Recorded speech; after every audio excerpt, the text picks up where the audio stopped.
Vash, boss of Rabbituza. At this point, I'm 100% sure he's one of the 7 colossi. In this video, we'll break down why Vash is a unique monster based on everything we know from the story. So I welcome you all to the first episode of In the world of Shangri Frontier, the unique monsters stand at the forefront as the undisputed strongest. The unique monsters are 7 monsters that are one of one. They won't respawn once defeated. They're extremely powerful. They can only be defeated by triggering their unique scenario. Once defeated, the world's story moves forward and new areas open up. And they typically have titles. Given everything we know so far about unique monsters, we can put them in a criteria of 5. That being strength, unique scenario, title, lure, and silhouette. Based on these given criteria for defining unique monsters, it's clear that Vash also meets the qualifications for being a unique monster. Now let's dive into the first requirement, strength. Unique monsters are the pinnacle of power. Outside of being the absolute strongest monsters, they typically go through phases while in battle. Phases are simply a distinct segment or a stage of the encounter. Each phase usually has its own mechanics, attack patterns, and challenges that the player must adapt to as they fight to progress. We see a good example of this during the battle against the unique monster, Weatherman the Tomb Guard. In Phase 1, the Tomb Guard fought alone. In Phase 2, he summoned his tactical mound. In Phase 3, fractions appear on his armor as a blue aura emits from his body and his giant mound turns into a robot. We see another example of this during the battle against the unique monster, Sea Tarnet of the Abyss. In Phase 1, Sea Tarnet stays in a dormant-like state.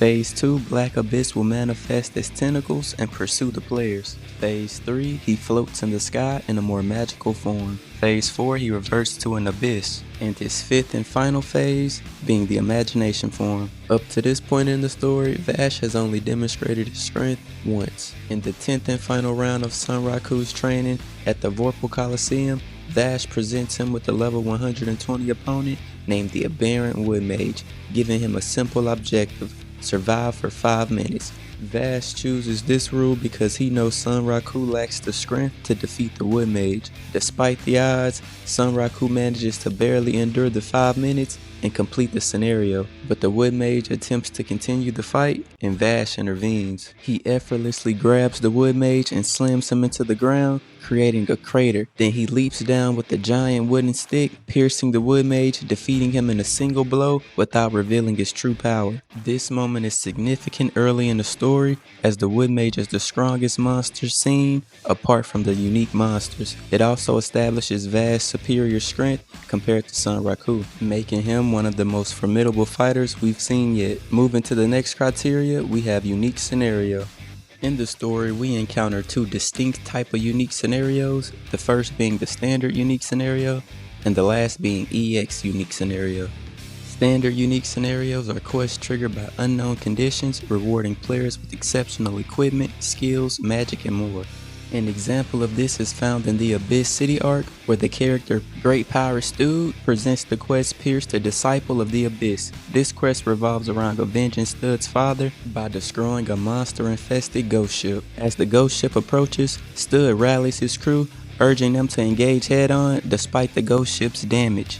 As the ships collide, they face a relentless onslaught from the multiplying fishman monsters. During the battle, a boss monster appears, prompting the characters to defeat it to stop the fishmen from spawning. As they battle the boss monster, a giant black tentacle appears out of nowhere.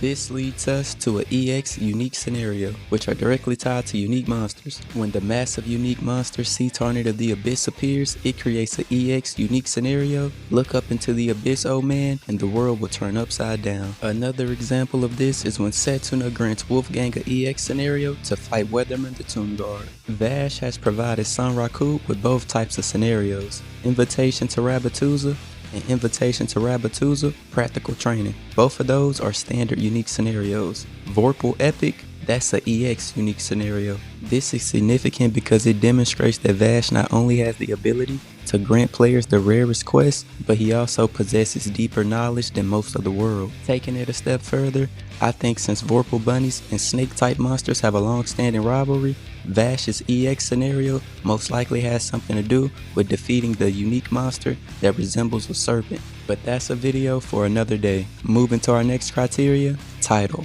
Beyond being the strongest monsters linked to EX unique scenarios, the 7 colossi are distinguished by their titles, which signify their roles or status. Each confirmed colossi has a title. Lycagon the Night Slayer, a black wolf encountered randomly. Sea Tarnet of the Abyss, a octopus monster that appears in the ocean. Siege Worm the Sky Ruler, a golden dragon typically found too high in the sky for players to challenge. Weathermon the Tomb Guard, he was defeated in Season 1 by Wolfgang. An Orchestra of the Doom Echo. This monster was discovered by a player who raided the Royal Library. It's said that this monster can control tsunamis, it can cover itself in fire, and summon lightning. While little is known beyond its name, hints suggest that Orchestra is the mermaid colossi depicted in its silhouette, singing as its name implies. This aligns with the singing debuffs seen in mermaid monsters from the Abyss City art. Then that brings us to Vash. Vash also possesses a title, his title being Vash, Boss of Rabbituza. This is noteworthy as it further emphasizes Vash's alignment with the 7 colossi. Continuing on to the next guideline, we have lore. Vash has lore connecting him to 2 unique monsters, Lycagon the Night Slayer and Weathermon the Tomb Guard. After Sun Raku's battle with Lycagon, Vash invites him to his palace so he can meet the man that fought the Night Slayer. Vash asks our MC, "Are you the one that got chewed up by the night pup?" referring to the unique monster as a puppy. Following this, Sun Raku disbands his party with Emil to prepare for his upcoming battle against the unique monster, Weathermon the Tomb Guard. After hearing Sun Raku's intention, Emil runs home to inform Vash. Vash tells Sun Raku, "I heard everything from Emil, but I want to hear it from you. Is it true? Do you really want to challenge the Defier of Death?" He adds, "You're still too weak, but you're not foolish, so I don't need to break it down for you." Sun Raku acknowledges Vash's statements and says, "You're right, I'm not arrogant enough to think I can win. My plan is to support my friend who's focused on defeating him. If she feels that way, I must honor my friendship and stay true to my Vorpal soul." After hearing Sun Raku's response, Vash ponders for a second before saying, "He's an awkward soul. Everything about him is a bit off. He's serious to a fault, never knowing when to stop. After losing the love of his life to a lie, he went mad and became a living corpse, cursed and unable to rest. Someone needs to put him in the ground so he can finally find peace. I swear I wouldn't interfere with their conflict, but if you intend to, I won't stop you." On the morning before the fight with Weatherman, Vash asks his Sun Raku, "Is tonight the night?" Sun Raku confirms, "Tonight's the night." Vash encourages him, "Those are the eyes of determination. Put him in the ground. The poor soul deserves a final rest. And whatever you do, don't forget your Vorpal soul." After the battle with Weatherman, Vash asks his Sun Raku, "So how did it go, kid? Did the old fool put up a good fight?" Sun Raku replies, "Yeah, but to be honest, that wood mage of yours couldn't hold a candle to him." Vash laughs and says, "I bet that's true. So did he pass on at peace?" Sun Raku responds, "I'd say so. He was full of praise even." In recognition of Sun Raku's achievement, Vash grants him an EX unique scenario, highlighting Vash's connection to the 7 colossi once again. Now let's move on to our final criteria being silhouette. In the Lycagon marking arc, we're shown a silhouette of the 7 colossi, with us already knowing 5 of the 7. Our main focus will be the 2 that haven't been confirmed yet, with one resembling a serpent and the next one surprisingly resembling a bunny. I personally believe this bunny character is Vash. This would make sense when you consider the bunny characters we've encountered so far. Vash is the only tall bunny. Notably, the silhouette's attire resembles Vash's robes. Moreover, he was introduced at the end of an episode that detailed and debuted unique monsters, adding to the connections. When you factor in his remarkable strength, his ability to grant both types of unique scenario, his title, his lure to 2 unique monsters, and a silhouette that strongly resembles him, it's reasonable to conclude that Vash is indeed a unique monster. But hey, what do you think? Share your thoughts in a comment, and don't forget to like and subscribe for more. Phil Faker, out.